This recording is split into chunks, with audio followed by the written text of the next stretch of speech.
Aujourd'hui, on va parler de trois catégories. C'est la fidélité de Dieu envers les chrétiens, la fidélité des chrétiens envers Dieu et la fidélité des chrétiens envers les autres. Donc, on va voir ces trois catégories-là. Comme je disais tantôt, quand je me suis mis à penser à ma vie chrétienne, puis à penser à mes bons et mes mauvais moments, je me suis mis à pleurer chez nous parce que je me disais, wow, Dieu, combien de fois a été fidèle dans ma vie? Puis je ne suis pas capable de déchiffrer. Dans les moments les plus creux, dans les moments qui allaient le mieux, dans les moments de victoire, dans les moments où j'ai perdu, j'ai toujours vu un Dieu fidèle à sa parole. N'est-ce pas? Oui. Même si ça fait un an que tu es dans le Seigneur, c'est clair que si tu te mets à penser à ta vie chrétienne, tu vas te rendre compte de ce que Dieu a fait. Toi, tu es infidèle. Souvent, on voit nos infidélités. Mais à travers nos infidélités, on voit un Dieu fidèle. Amen? Je vais vous donner des exemples, parce que moi, je suis un gars qui aime les exemples, parce que je me dis qu'on explique quelque chose, quand c'est imagé, ben, c'est toujours plus facile. Fait quand je m'ai mis à penser à ma vie chrétienne, je me suis mis à penser à dire combien de fois, écoutez bien celle-ci, combien de fois Dieu m'a écouté quand moi je ne l'écoutais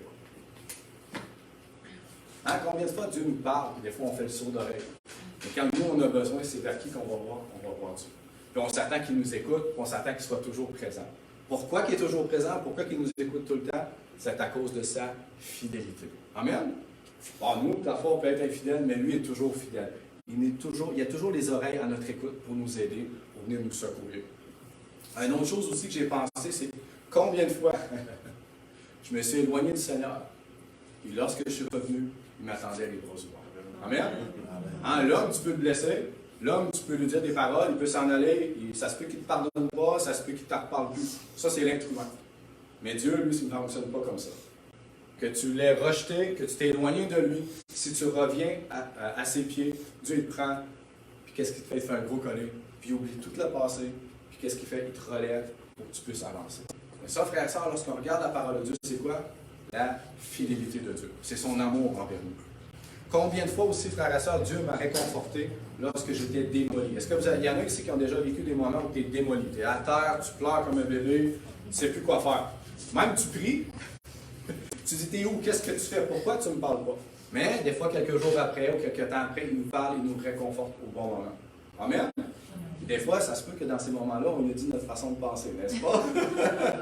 Mais est-ce que Dieu, lui, nous a dit sa façon de penser, oui, mais toujours dans l'amour, toujours dans la douceur, toujours dans le but de quoi? De nous amener plus loin. Mais Dieu, il nous réconforte. Et pourquoi il nous réconforte tout le temps, malgré nos erreurs, malgré nos péchés, malgré nos manquements? C'est parce qu'il est fidèle. Amen? Puis je dis beaucoup de combien de fois, c'est juste parce que je ne suis pas capable de chiffrer dans ma vie combien Dieu était fidèle. Fait que je mets combien de fois pour dire parce que Dieu était limité. Amen? Combien de fois aussi Dieu m'a redonné de la force quand j'étais faible? Parce qu'il y a des moments ici que vous avez vécu dans la marche chrétienne, des moments de faiblesse. Ça peut être des faiblesses au niveau du péché, mais ça peut être des faiblesses corporelles. Ça peut être des faiblesses aussi, je vais vous dire la vérité, ça ne te tente plus de prier. Ça ne te tente plus de lire la parole. Ça ne te tente plus de vivre dans la sainteté. Ça ne te tente plus de voir tes frères et sœurs. Ça ne te tente plus d'évangéliser. Moi, j'ai déjà passé par là. Je ne sais pas s'il y en a qui ont déjà passé par là. Quand tu vas à ses pieds et que tu pries, qu'est-ce que Dieu fait? Il te redonne la force. Amen? Pourquoi, encore une fois? À cause de sa fidélité. C'est quoi la fidélité? C'est Dieu dit quelque chose, mais tu es assuré qu'il va le faire dans ta vie. Amen? Combien de fois aussi, Dieu m'a pardonné tous mes péchés? Et j'en ai fait. Dieu seul le sait, j'en ai fait des erreurs, j'en ai fait des péchés. Mais quoi? Lorsque je lui demandais pardon, la Bible dit quoi? Que Dieu est fidèle pour nous pardonner. Ça veut dire que ce n'est pas un homme, encore une fois. Quelqu'un peut te dire qu'il te pardonne, tu peux l'entendre de sa bouche, mais dans son cœur, il ne t'a pas pardonné. N'est-ce pas? Mais Dieu, quand il te pardonne, il oublie tout. La Bible a dit quoi? Que celui qui rappelle des fautes divise. Dieu ne te rappellera jamais tes fautes. Le diable va venir te rappeler tes fautes, il va venir dire ce que tu as fait de pas correct, mais jamais Dieu. Amen? Dieu t'a pardonné. Mais à cause de quoi? À cause de sa fidélité. Ça veut dire qu'il respecte sa parole. Il accomplit toujours ce qu'il dit. Ce n'est pas un homme, frère et sœur. Et combien de fois, frère et sœur, puis je pourrais continuer, Dieu me donnait des victoires dans ma vie chrétienne, quand j'en avais besoin. On en a besoin de victoires dans notre vie chrétienne, parce que sinon, ça ne serait pas une vie victorieuse et joyeuse, on va se dire la vérité. Parce que quand tu es chrétien, tu vis des moments difficiles, bien la plupart du temps, c'est dur, c'est difficile, des fois c'est souffrant, mais par la grâce de Dieu, qu'est-ce qu'il fait? Lorsque tu vas à lui, encore une fois, il te donne quoi? Il te donne la force, il te donne la victoire de continuer. On pourrait continuer toute l'après-midi à parler de nos victoires, à parler de ce que Dieu a fait, mais c'est simplement un petit résumé pour vous dire, frères et sœurs, Dieu, là, dans sa parole, là, il l'accomplit toujours. Si tu es en colère contre Dieu parce qu'il n'a pas accompli quelque chose, ce n'est pas Dieu le problème, c'est toi. Il y a quelque chose que tu ne fais pas correct, mais ce n'est pas Dieu le problème. Dieu, ce qu'il dit, il l'accomplit toujours. Et ça, c'est coulé dans le béton. Il n'y a personne qui peut dire le contraire, même pas un homme. On peut juste louer la fidélité de Dieu. Tu sais, tantôt, on louait fidèle, fidèle, on l'a dit fidèle, fidèle. Mais je pense qu'on ne le dit pas assez souvent. Parce que Dieu est vraiment fidèle, frère et sœur. Puis j'en ai la chair de poule présentement, j'avais envie de pleurer parce que je me dis, si Dieu m'a tellement donné dans ma vie, c'est pas parce que j'étais bon, c'est pas parce que j'étais performant, c'est pas parce que j'étais meilleur qu'un autre. C'est juste parce qu'il est fidèle. Amen? N'est-ce pas merveilleux? Dans 2 Timothée 2,13, ça dit, écoutez bien ceci. Je vais aller chercher si vous voulez. Je vais juste me moucher. C'est ainsi, c'est la période des nids de poule. Je suis vraiment désolé. En plus, il n'y a pas de Kleenex. Fait que... Ah ouais, dans la poche. 2 Timothée 2,13. Ou les gens qui vont nous suivre, ils vont rire. C'est pas grave. 2 Timothée 2,13. Ça dit, si nous sommes infidèles, il, c'est qui il? Dieu. Il demeure fidèle car il ne peut se renier lui-même. Ça veut dire quoi? Ça veut dire que dans les caractères de Dieu, dans ses attributs, on sait qu'il y a l'amour, la sainteté, la justice, que Dieu est compatissant, qu'il est miséricordieux, la misère à dire, mais c'est pas grave, lent à la colère, riche en bonté, mais dans tous ses caractères, dans tout son attribut, dans sa personne, la Bible dit que quoi? Dieu est fidèle. Amen? Et lorsqu'on regarde le mot fidèle dans la parole de Dieu, ça veut dire quoi? Écoutez bien ceci parce que c'est bon et bien de comprendre qu'est-ce que le mot fidélité. Parce que pensez pas à la fidélité de l'homme. Pensez pas à ce que vous voyez de nos jours. Parce que la fidélité de nos jours en a plus un coup. Mais la vraie fidélité selon la parole de Dieu, ça veut dire la constance, la régularité, sur qui on peut toujours compter. Oh! Et celui qui respecte ses engagements. Amen? C'est pas merveilleux? Ça veut dire, frères et sœurs, là, que si tu confies quelque chose à Dieu, tu peux être en sécurité. Dieu ne te décevra jamais si tu marches par la foi. Tu es assuré de toutes les victoires dans la parole de Dieu. Amen? Ça veut dire que notre Dieu est stable et constant et fidèle à lui-même. Parce que si Dieu est fidèle, s'il est infidèle, il serait un homme, il pécherait. Ça veut dire qu'il ne serait pas vraiment ce qu'il dit. Ça veut dire que tu ne pourrais pas mettre ta foi entièrement dans la parole de Dieu. Parce que tu n'es pas assuré d'avoir ce qu'il dit. Si Dieu se dit parfait, il faut qu'il soit parfait du bout jusqu'à la fin. Amen? Dieu est saint, oui, parfaitement saint, il est aussi fidèle. Fait que ce qu'il a dit, il l'accomplit. Amen? Ça mérite vraiment un gros amen, par exemple. Il faut sourire, parce que Dieu est fidèle. Les dieux de la religion, ils ne font rien. Mais nous, on sert un Dieu vivant. Je ne sais pas si vous le savez, mais à tous les jours, il me parle. À tous les jours, il me transforme. Je ne suis plus la même personne que j'étais avant. J'étais dans l'alcool, dans la médisance, dans la colère. J'étais une personne qui était vraiment, on va dire, très impatiente. C'est quelqu'un que les gens avaient beaucoup de difficultés. Quand tu rencontres Jésus, il te transforme comme ça. Amen. Parce que c'est un Dieu vivant. On ne sert pas un Dieu de religion, on sert un Dieu vivant. Si vous avez une relation avec lui, c'est clair que vous vivez quelque chose avec Dieu. C'est clair que vous avez quelque chose à dire. Amen? Amen. Et vous pouvez parler de la fidélité de Dieu. Combien Dieu était fidèle dans votre vie. Comment Dieu vous a béni, même si on ne le méritait pas. Donc, frères et sœurs, placez votre foi dans un Dieu stable et constant. Placez pas votre foi en vous-même. Placez pas votre foi dans vos capacités. Placez votre foi dans votre Dieu. Amen? Et oui, comme on a chanté tantôt, la louange qui revient à Dieu, c'est ce qui nous permet d'avoir des victoires. Parce qu'on n'a plus les yeux fixés sur nous-mêmes, on n'a plus les yeux fixés sur nos capacités, sur nos objectifs, sur ce qu'on doit faire, on a les yeux fixés sur Jésus. Alléluia! Alléluia! Moi, ça anime ma foi. On va tourner avec moi dans Jacques 1,17. Jacques 1,17. Je pense que tout le monde le connaît. C'est toujours bon d'en parler.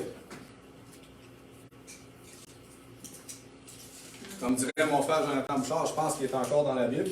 Est-ce qu'il est toujours là, oui? OK, moi aussi. Amen. Ça avait peut-être une version différente, mais en tout cas, j'ai hâte de vous secondes. Donc, ça dit, dans Jacques 1,17, ça dit « Toute grâce excellente et tout don parfait viennent d'en haut ». Bon, il prend la peine de dire que Dieu est parfait. Hein? Fait que tout ce qu'il donne est parfait. C'est pas comme l'homme. Du Père des Lumières, chez lequel il n'y a ni changement, ni ombre de variation. Si on prend un break et on se met à lire le verset, la Bible a dit qu'il n'y a ni changement. Ça veut dire que ce que Dieu dit il y a 2000 ans, 3000 ans, 4000 ans, et même présentement, ne changera jamais. Amen. Amen? Fait que le Dieu qui guérit, il y a 3000 ans, guérit encore. Le Dieu qui était saint il y a 3000 ans, il est encore aujourd'hui puis pour l'éternité. Amen? Si Dieu dit qu'il t'écoute, il écoutait encore il y a 2000 ans, puis il t'écoute encore présentement, puis il va t'écouter pour l'éternité. Amen? Parce que la parole de Dieu, sa parole qui sort de sa bouche, elle est parfaite. Il n'y a pas de changement. Si tu regardes un homme peut dire quelque chose une journée, puis le lendemain, il change d'idée. N'est-ce pas? Oui. Hein, il dit, oui, je te pardonne, puis le lendemain, il est en colère, puis il ne te pardonne plus. Imaginez si c'était Dieu. Non, on sert un Dieu parfait, fidèle. Et Dieu ne changera jamais. Fait qu'on peut avoir la pleine paix dans notre cœur que notre Dieu ne changera jamais. Et qu'est-ce que ça dit plus tard? Ni honte de variation. Encore une fois, Jacques a mis un peu plus creux le verset dans le sens qu'il dit, oui, il ne changera jamais, là, mais peu importe les circonstances, peu importe les générations, peu importe les montagnes, les tourments, peu importe même ce que l'homme peut faire, sa parole ne changera jamais. Amen? Amen. N'est-ce pas merveilleux? Oui. Puis j'ai un autre verset que vous connaissez, Hébreux 13.8. Hébreux 13.8. Vous n'êtes pas obligé d'aller le chercher parce que je pense que tout le monde peut le citer. Peut-être pas les nouveaux, mais en général, on le connaît bien. On aime bien le citer. Ça dit, Jésus-Christ est le même hier, donc dans le passé, aujourd'hui et éternellement. Donc s'il pardonne, il pardonne tout le temps. Si c'est un Dieu qui va te donner les victoires, il va te donner les victoires tout le temps. Amen? Alléluia! N'est-ce pas merveilleux? L'homme peut être infidèle, frère et sœur, mais Dieu ne le décevra jamais. Retenez ça aujourd'hui. L'homme peut être infidèle à ton égard, mais Dieu ne te le décevra jamais. Dieu est fidèle. Comme je le disais tantôt, frère et sœur, vous pouvez placer votre foi en Dieu et être en totale sécurité. Il n'y a pas de meilleure assurance au monde. Hein, tu peux t'assurer chez Industriel Alliance, je ne sais pas si je dois le dire. Peu importe la compagnie d'assurance, c'est bien, mais il y a tout le temps des clauses. Ça veut vous remarquer? Ah, il y en a des clauses, puis ils prennent la peine de les écrire petites, puis tu en as de la page. Il faut être sûr que tu ne les liras pas toutes. Eux les connaissent, mais toi, tu ne connais pas tout. Mais Dieu, il n'y en a pas de clause. Dieu, quand il donne, il ne reprend pas. C'est gratuit. Amen? C'est gratuit, puis Dieu est fidèle. Il va accomplir sa parole, même si tu es imparfait, même si tu fais des erreurs, même si tu penses ne pas le mériter, Dieu est fidèle et il va te bénir. Dieu va accomplir sa parole dans ta vie. Allez avec moi dans Psaume 89, verset 34. Lui, vous allez l'aimer. Je l'ai découvert il y a quelques jours. Psaume 89, verset 34. Excusez-moi.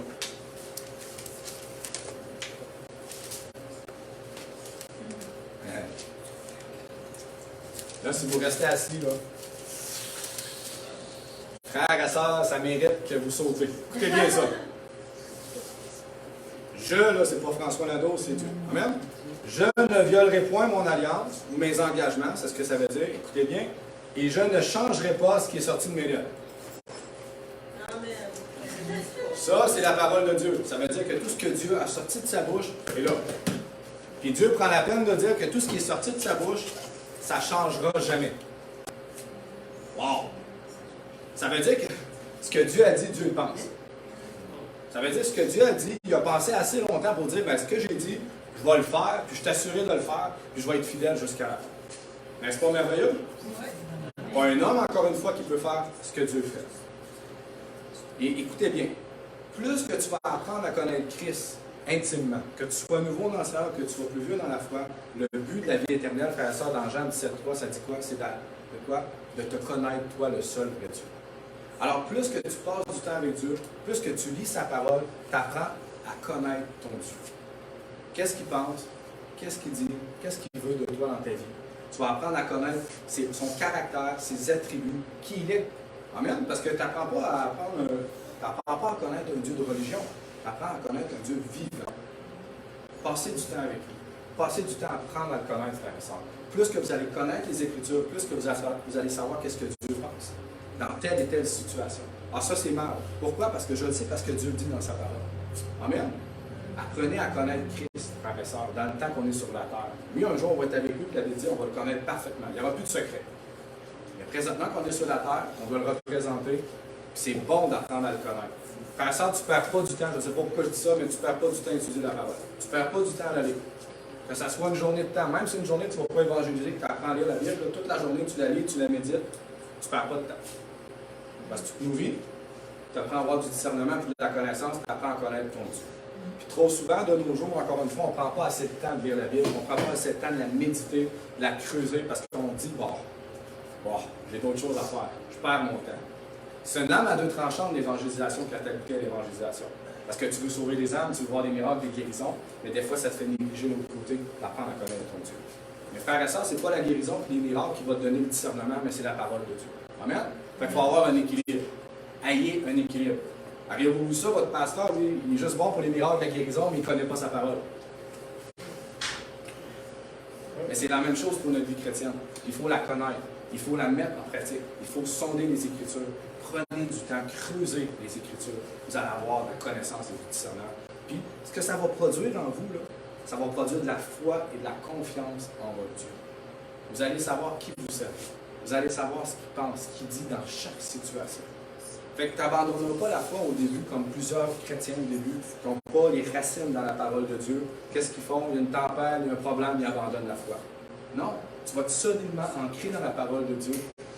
Et lorsque la tempête va venir, tu vas te rester debout. Tu vas dire non, parce que mon Dieu a dit ça, je lui ai fait confiance, il est fidèle. Amen? Amen. Amen. Alléluia! Donc, je vous ai fait un tableau, parce que j'aime bien ça faire des tableaux. Je l'ai fait très simple. Comme vous voyez, je vais essayer de... J'ai marqué Dieu dit. Dieu dit, c'est quoi? C'est tout ce qui est écrit dans sa parole. Amen? Parce qu'on a dit tantôt dans Psaume 89, 34 que tout ce qui sort de sa bouche, c'est sa parole. OK? Dieu dit. Là, je vais vous expliquer c'est quoi la fidélité de Dieu. Amen? Donc, je vous ai donné 3 exemples. Si j'avais tout écrit la parole de Dieu, mais on aurait à peu près 15, 20 pages, peut-être 1 million de pages, je ne sais pas. Mais dans sa parole, ça dit que Dieu dit qu'il veillera sur nous. Que Dieu dit qu'il nous sanctifiera. Sanctifiera, c'est quoi? C'est qu'il va nous préparer pour le retour du Seigneur. C'est ce que la Bible dit. La Bible dit, Dieu dit qu'il nous pardonnera. Ça veut dire quoi la fidélité de Dieu dans tout ça? C'est que c'est la garantie, écoutez bien, garantie ou la sécurité hors de tout doute que Dieu accomplira sa parole. Ça veut dire que s'il te dit qu'il va veiller sur toi, à cause de sa fidélité, il va le faire. Amen? Amen. Si Dieu disait qu'il veille sur toi, mais qu'il ne le fait pas vraiment, ça serait un Dieu quoi? Infidèle. Donc la fidélité de Dieu, c'est son caractère, c'est sa personne à accomplir ce qu'il dit. Fait que tu es sûr et certain que Dieu va le faire. C'est pas merveilleux? Ouais. Moi, je peux vous dire, avec toutes les années dans le Seigneur, que je connais la parole, je la mets en pratique, et j'ai vu Dieu agir combien de fois dans ma vie, puis être fidèle à sa parole, même quand je le méritais pas. Même quand je me suis éloigné de lui, même quand j'ai eu des moments où je doutais même de sa personne, j'ai vu Dieu me protéger. Savez-vous quoi? Dernièrement, j'étais sur la route, je m'en allais travailler, il était 5 h du matin pour aller chercher l'hôpital, et j'étais d'un croche, et le Saint-Esprit me dit « Ralentis ». OK, je vais ralentir. Je vais lâcher la pédale. Il y a un orignal qui m'a sorti en pleine face. Amen. C'est quoi ça? Merci, Seigneur. La fidélité de Dieu. Ouais. Il veille sur nous. Est-ce que je le méritais? Non. Parce que je n'étais pas trop de bonne humeur ce matin-là. Mais c'est pas grave. D'accord? Je me suis repenti. J'étais en communion avec Dieu, je priais en langue. Mais vous comprenez que qu'on le mérite, qu'on ne le mérite pas, Dieu, lui, était fidèle à sa parole et il a veillé sur moi. Pourquoi? Pour pas que j'aille d'accident. Mais c'est pas merveilleux? Ça, c'est notre Dieu, frère. Ça, c'est notre Dieu. Pour continuer, comme vous savez, j'aime bien faire des petits tableaux des fois pour résumer c'est quoi la fidélité de Dieu.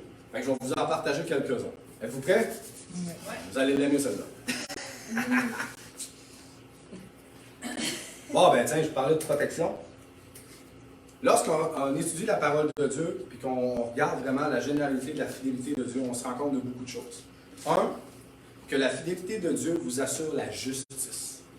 On va dire, OK, ouais, mais mon frère, sur la terre, ça va mal, il y a des péchés, il y a des guerres, et où la justice? La Bible prend la peine de dire que ce n'est pas parce qu'on ne voit pas présentement certaines justices que Dieu ne fait pas justice. La Bible dit que Dieu tarde dans l'accomplissement de sa parole pour établir son royaume. Pourquoi? Pour que les gens viennent à la repentance. Ça ne veut pas dire qu'il approuve ce qui se passe sur la terre. Ça ne veut pas dire qu'il approuve l'injustice qu'il y a sur la terre. Dieu va la faire. Quand Jésus va revenir, il va la faire. Et si jamais Dieu va faire justice présentement, mais la Bible dit qu'il va nous donner justice. Puis il va nous donner victoire sur certaines situations qu'on peut avoir vécues dans notre vie. Mais il faut lui faire confiance. Dieu est fidèle, et si Dieu dit qu'il va faire justice, il va quoi? Le faire. Amen? Amen. Et ça, on le voit dans Psaume 9.8, vous n'êtes pas obligé d'y aller, ou dans Luc 18, 7.8, ceux qui veulent le marquer, Psaume 9.8. Et dans Luc 18, chapitre 7, verset 8, excusez-moi. On n'ira pas toutes les voir, je vous l'ai dit quand même. Êtes-vous prêts pour un autre? Oui. Oui, vous êtes sûr? Oui. Ok, super. On continue. La fidélité de Dieu vous assure sa bonté chaque matin. Qui a lu Lamentation 3.23? Qui l'a déjà lu? Hi, j'en ai perdu une coupe aujourd'hui. C'est où ça, Lamentation? Après Jérémie. C'est dans C'est un testament.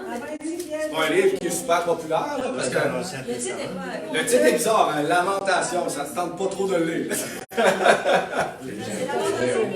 Lamentation 3.23. 3:28. Les bontés de l'Éternel ne sont pas épuisées, elles ne sont pas leurs termes, se renouvellent chaque matin. Amen. Alléluia. Alléluia. Fait que frère, ça, Dieu est fidèle pour te bénir à chaque matin d'une façon différente. Parce que si la Bible dit qu'il le renouvelle à chaque matin, ça veut dire qu'à tous les jours, il fait quelque chose de différent dans ta vie. Amen. Mais la Bible dit que Dieu est fidèle. Et si Dieu dit que sa bonté à tous les jours se renouvelle pour ta vie, Dieu le fera. Même si tu ne le vois pas, même si tu n'es pas content de ton travail, de ta job, de tes enfants ou peu importe, Dieu, lui, te bénit à tous les jours d'une façon différente. Puis savez-vous quoi? Dieu dit ceux qui bénit aussi quoi? Les pécheurs. Même s'ils ne s'en rendent pas compte, Dieu bénit tout le monde. Les bons et les moins bons. Amen? Un autre point. La fidélité de Dieu vous assure qu'il accomplira toujours sa parole. Oh, Psaume 33, 4. On va aller dans Psaume 33, 4. Je ne sais pas pourquoi, mais on va y aller dedans. Psaume 33, 4. Je vais essayer de ne pas faire tomber le train. Psaume 33, 4. Oh, je l'ai. C'est encore dans ma Bible. Car la parole de l'Éternel est droite et toutes ses œuvres s'accomplissent avec quoi? Fidélité. Toutes ses œuvres. Toute sa parole. Ça veut dire même que les prophéties que Dieu a annoncées, hein, pour le rétablissement d'Israël, les prophéties que Dieu a annoncées pour son retour, tout va s'accomplir. Et on le sait que les prophéties par le passé, hein, il y en a une bonne gang qui sont accomplies, c'est merveilleux. Un homme n'aurait même pas pu imaginer et penser que Dieu allait faire cette telle chose, mais Dieu l'a fait. Mais si Dieu le dit, Dieu va accomplir sa parole. Ça veut dire quoi? Qu'il n'y a pas un péché, il n'y a pas un homme sur la terre, il n'y a pas une nation qui peut empêcher Dieu d'accomplir sa parole. C'est merveilleux, frère et sœurs. C'est merveilleux. Un autre point. La fidélité de Dieu vous est garantie. Ça, c'est merveilleux. On va aller lire ensemble. Psaume 117, 2. Fait qu'on reste dans le psaume. Psaume 117, 2.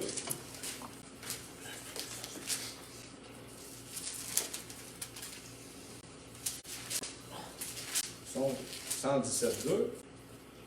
Car sa bonté pour nous est grande et sa fidélité dure à toujours. Louer l'Éternel.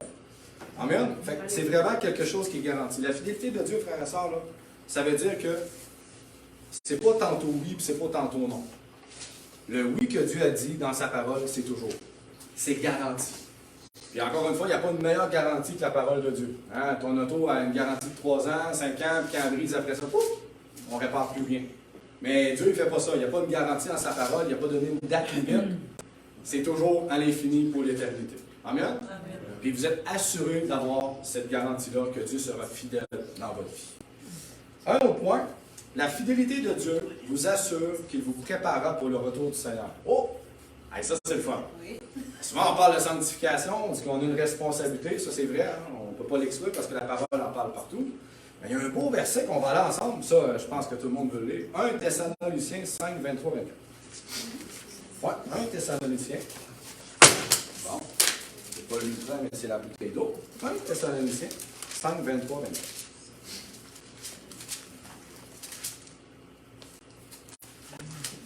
« 5, 23, 24. Écoutez bien ça. Vous êtes là? Oui. Alléluia. Que Dieu de paix vous sanctifie. Sanctifier, ça veut dire quoi? Ça veut dire qu'il change ta vie. La transforme. Pourquoi? Pour t'amener à pécher de moins en moins.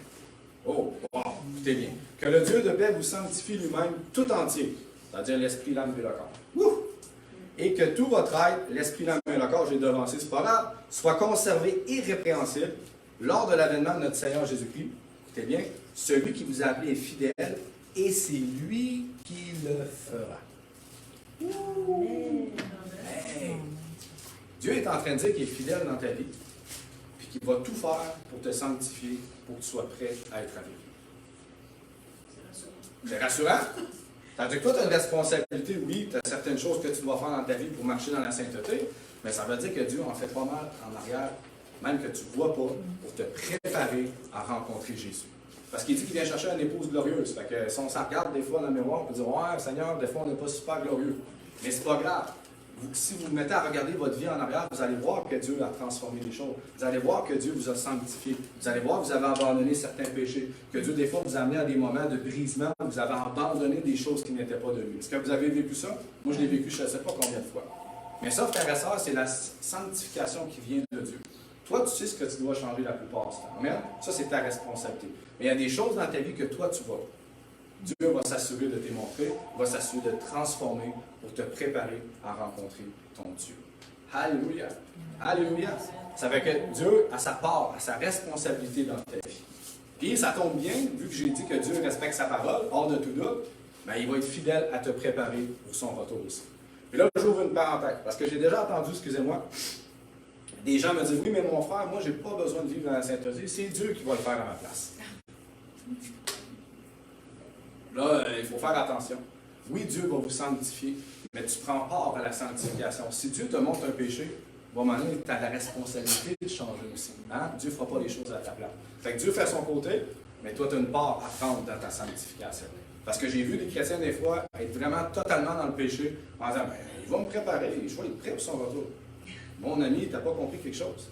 Il faut que tu travailles avec Dieu, avec l'aide du Seigneur dans sa grâce pour justement avancer dans tout ça. Mais Dieu fait sa part, mais toi, tu dois faire ta part de ta sanctification. Alléluia. OK.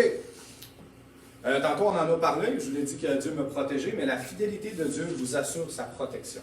Comme je vous ai dit tantôt, j'étais sur la route, Dieu me protégeait. On le voit dans 2 Thessaloniciens 3:3.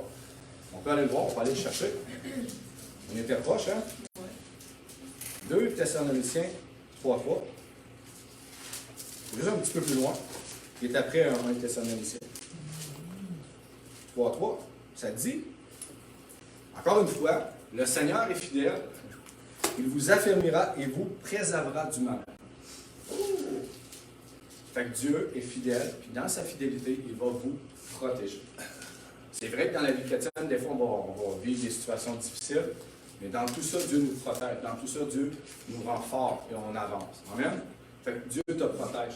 Tu n'as pas à t'inquiéter. C'est sûr que si toi-même tu te jettes en bas de la falaise, ça se peut que là, c'est pas idéal. Hein? C'est toi-même qui t'es mis les pieds dans les plats. Mais si tu tâches d'être fidèle à Dieu, de le suivre, de continuer ta marche dans le Seigneur, tu t'assures que Dieu va veiller sur toi pour te protéger. Un autre point. Écoutez bien celle-ci. La fidélité de Dieu vous assure son soutien lorsque vous traversez des épreuves.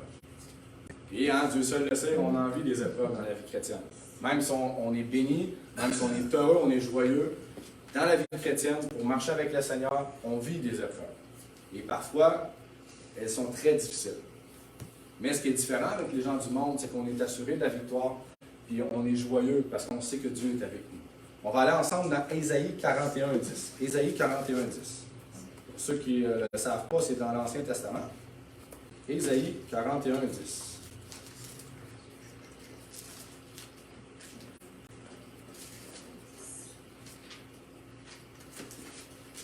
Ésaïe 41:10.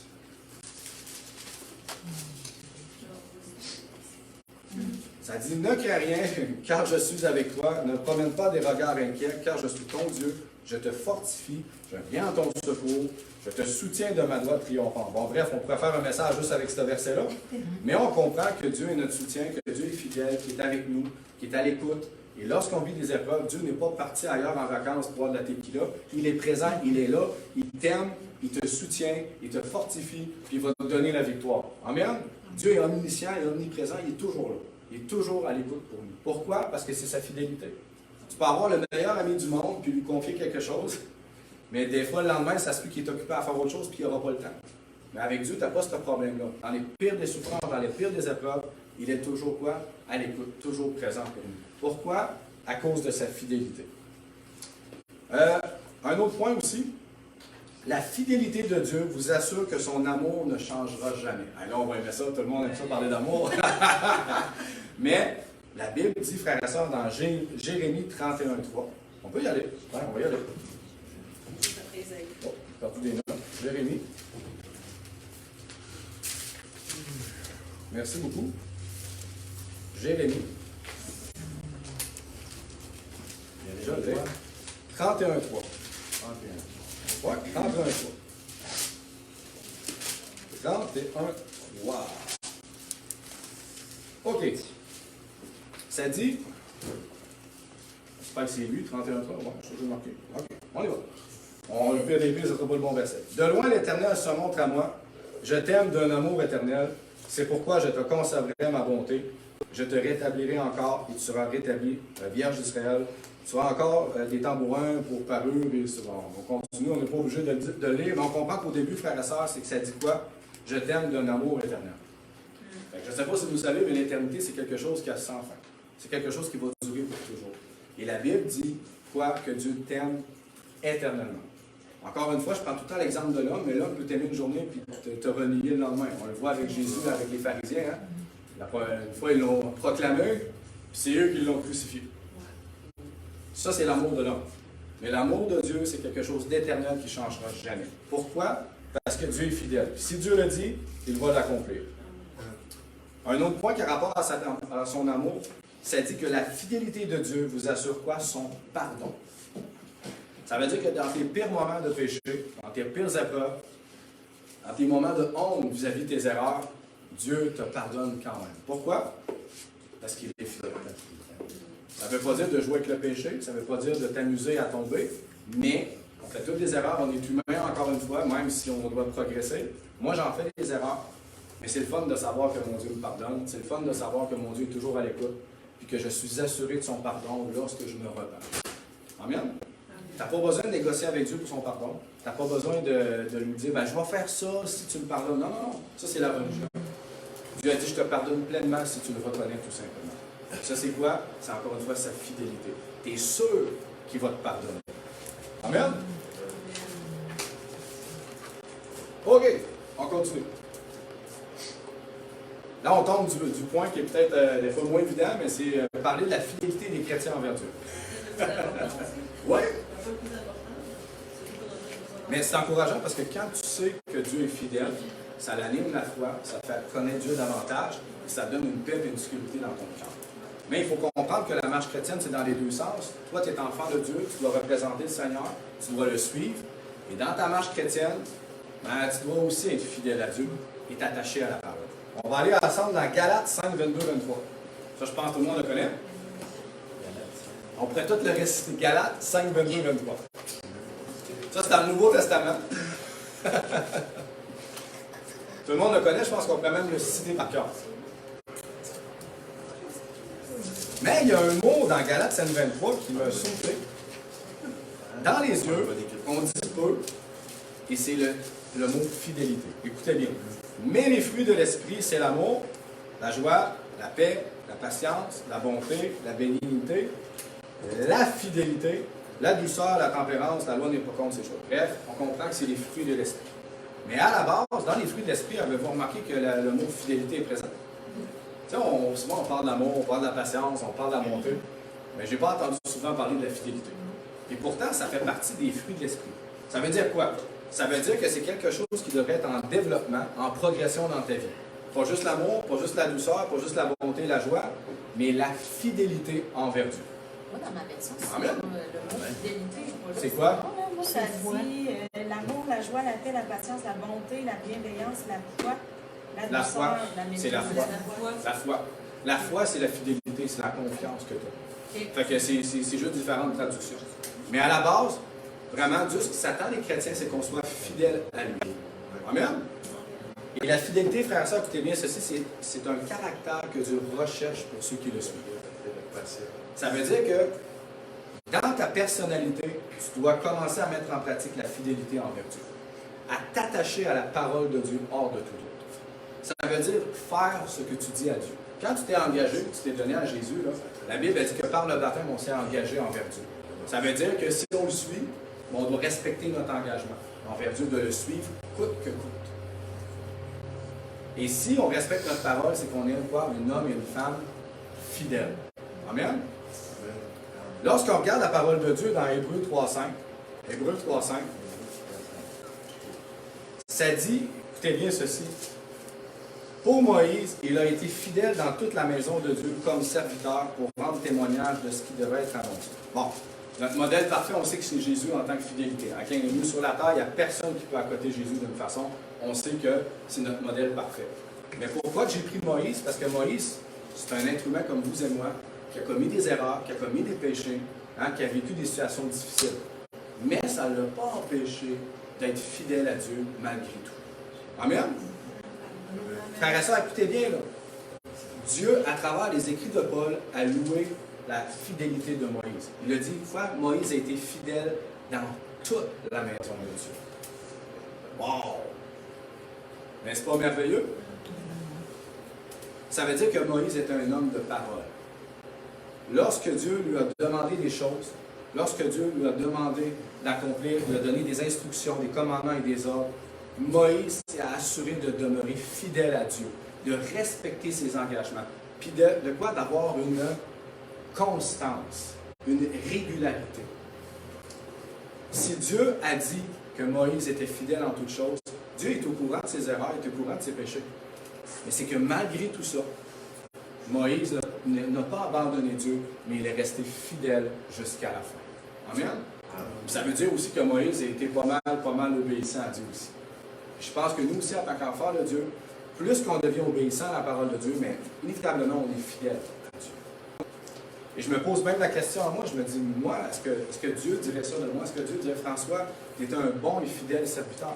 François, tu as été vraiment fidèle dans toute la maison de Dieu. Malgré tes erreurs, malgré tes manquements, tu as resté attaché à moi jusqu'à la fin. Amen? Et je souhaite ça de tout cœur pour vous dans votre vie, frères et sœurs.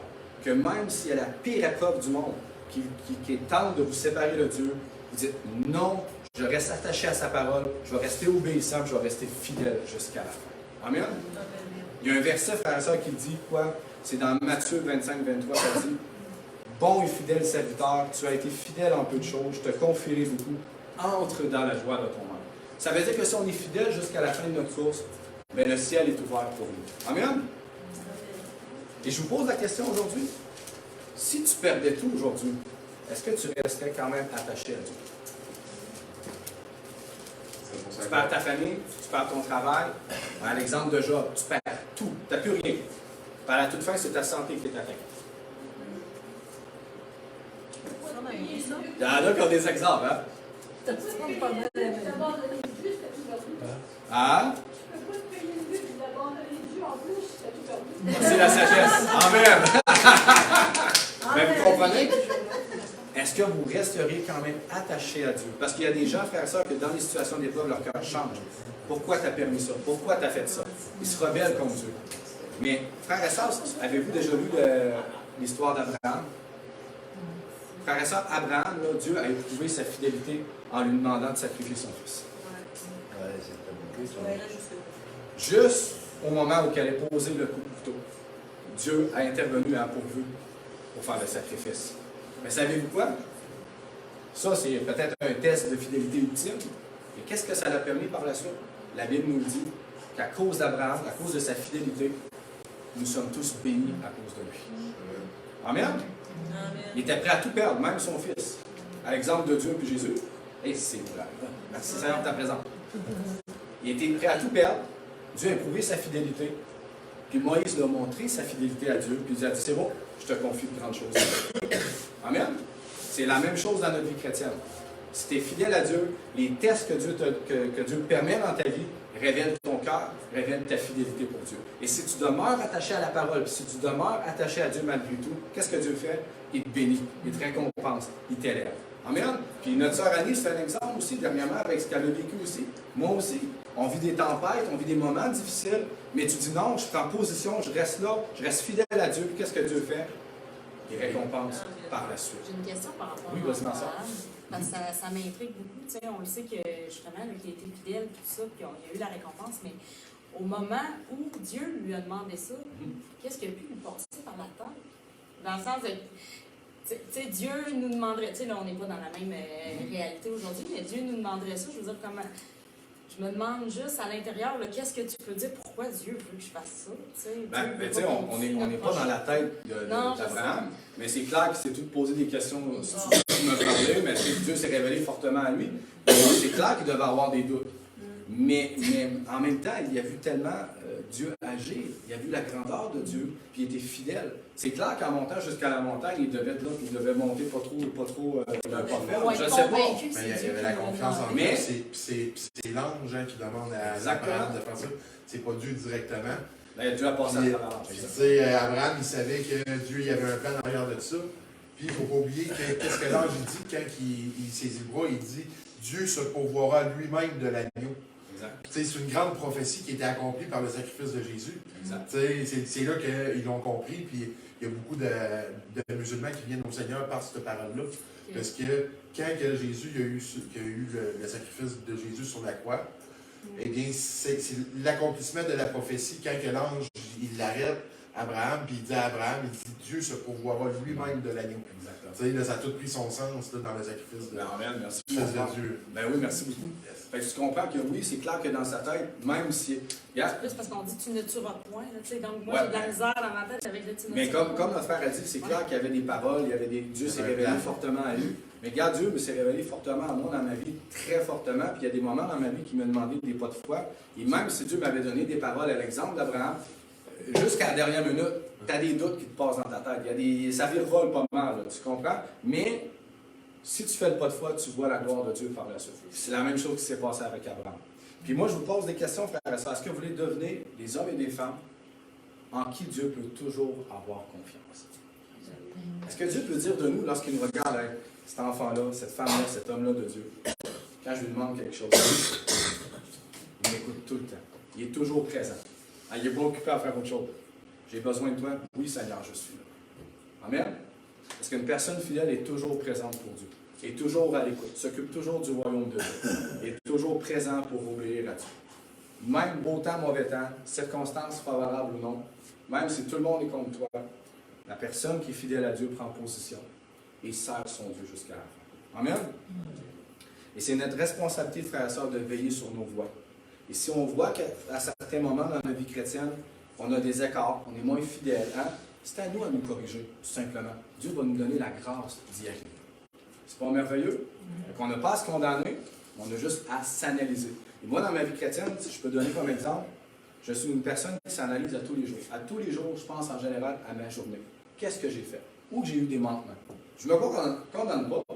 Je me dis, bon, ben, Seigneur, j'ai besoin de ton aide pour ça dans ma vie. Aujourd'hui, c'est un petit peu plus difficile. Peux-tu m'aider demain à faire mieux? Je veux être plus fidèle à ta parole. Je veux plus l'accomplir. Je veux te ressembler. Je ne me condamne pas, là, mais je m'analyse. Puis, frère et sœur, si tout le monde s'analysait tout le temps, on se corrigerait par nous-mêmes. Puis la Bible dit que Dieu n'aurait pas besoin de nous corriger. Fait que c'est important, frère et sœur, qu'on s'analyse, qu'on ait des moments de réflexion sur notre marche chrétienne. Puis écoutez bien, la fidélité d'un homme ne se détermine pas sur une courte durée, mais sur du long terme. Quelqu'un peut venir au Seigneur, puis dans le premier mois, il peut être super fidèle à Dieu, être en feu, accomplir toute la parole de Dieu, puis un mois après, il y a une épreuve, puis il abandonne la foi. Tu vas voir la fidélité d'un homme sur du long terme. Tu vas voir les fruits sur du long terme. Tu vas pas dire, lui, ça fait des années qu'il suit le Seigneur. L'exemple de Bertrand Bouchard, qui a 91 ou 92 ans. Même dans ses pires moments, dans ses pires épreuves, lorsque tu parles avec lui, il est resté attaché à Dieu. Il est resté fidèle à Dieu. Il a 91 ou 92 ans, puis il est en feu pour Dieu. Tu le vois qu'il aime son Dieu, qu'il le connaît, qu'il a pleinement confiance en lui. C'est un exemple, en même de fidélité au Seigneur. Mais Bertrand, est-ce qu'il a fait des erreurs? Tout le monde a fait des erreurs. Mais il est resté attaché à Dieu. Puis n'oubliez pas, frères et sœurs, Dieu va vous récompenser pour votre fidélité. En terminant, j'aimerais juste vous parler de la fidélité des chrétiens envers les autres. C'est un tout petit point, mais je pense que c'est important. On va aller ensemble dans 2 Timothée, chapitre 3, verset 1 à 5. 2 Timothée, chapitre 3, verset 1 à 5. Ça dit, sache que dans les derniers jours, il y aura des temps difficiles. Bon, On est des derniers jours, mais la Bible, quand on parle de derniers jours, c'est du début de l'Église jusqu'à nous présentement. Donc, ça fait 2000 ans que c'est les derniers jours. On comprend? Mais c'est pas parce que Dieu ne reviendra pas. Dieu va revenir. On sait qu'il va revenir très bientôt. Mais les derniers jours, selon la parole de Dieu, c'est du début de l'Église jusqu'à nous présentement. Sache que dans les derniers jours, il y aura des temps difficiles. Car les hommes seront égoïstes, amis de l'argent, fanfarons, hautains, blasphémateurs, aïe aïe, rebelles à leurs parents. C'est drôle, hein, dans notre société de nos jours, les enfants sont-ils rebelles? Ils sont plus rebelles que même là 50 ans. Rebelles à leurs parents, ingrats, irréligieux. Et religieux, là, ça ne veut pas dire d'une religion, ça veut dire uni, rassemblé, quelqu'un qui est dans l'unité.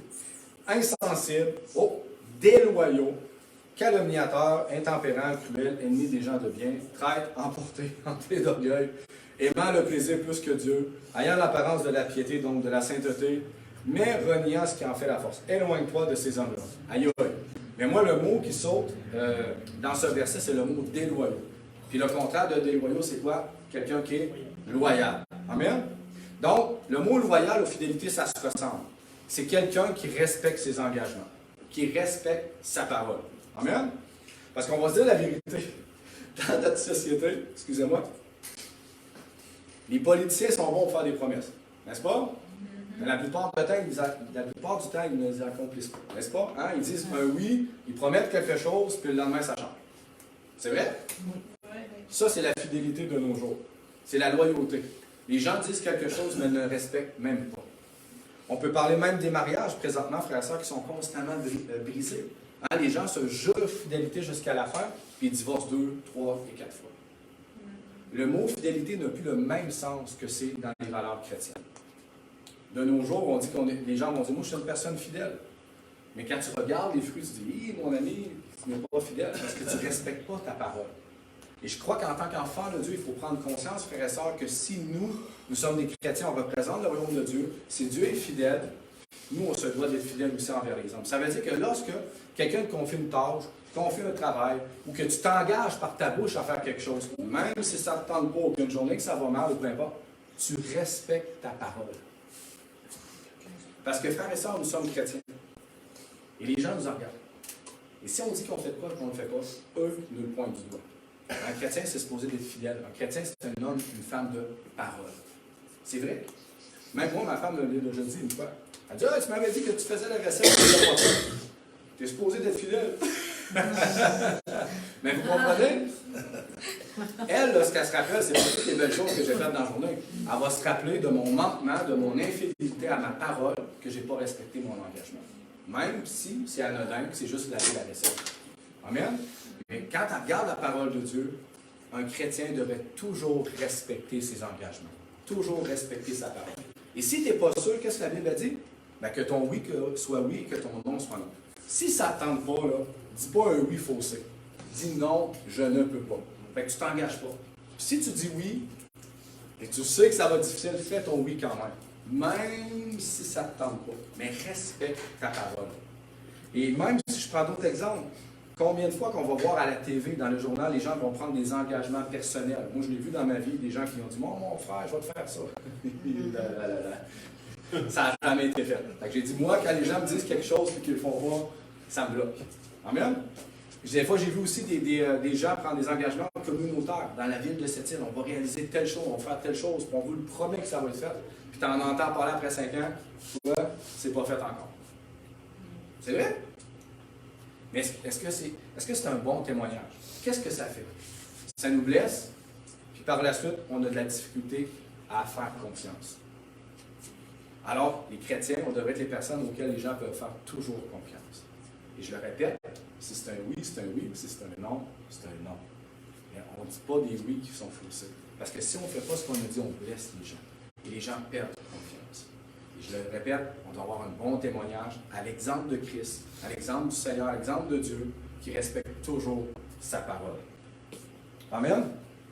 Dans Matthieu 5,37, ça dit, là je le répète, que votre oui soit oui, que votre non soit non, ce qui en ajoute vient du mal. Fait qu'il faut qu'on soit clair dans les engagements. Je sais que tantôt j'ai parlé quand on doit respecter notre engagement, de suivre les autres, d'être fidèle jusqu'à la fin dans notre vie chrétienne. Mais on doit l'être aussi envers les autres autour de nous. Même si c'est ta femme et tu la connais bien, comme moi des fois, Des fois, je dis des oui, mais son nom un petit peu. Ma femme me le dit. Fait qu'il faut que je me rectifie. Dieu me l'a dit, bon, François, t'es mieux de rien dire que de dire quelque chose. Ouais, c'est vrai. C'est vrai. C'est facile de respecter notre engagement au travail. N'est-ce pas? Hein? Parce que notre travail, c'est notre dur, on le prend au sérieux, on est fidèle à notre travail. Mais des fois, quand c'est des gens près de nous qu'on connaît bien, on tourne le coin rond. Mais il ne faut pas. Il faut être fidèle en toutes choses, comme Dieu est fidèle en toutes choses. Amen? Alléluia.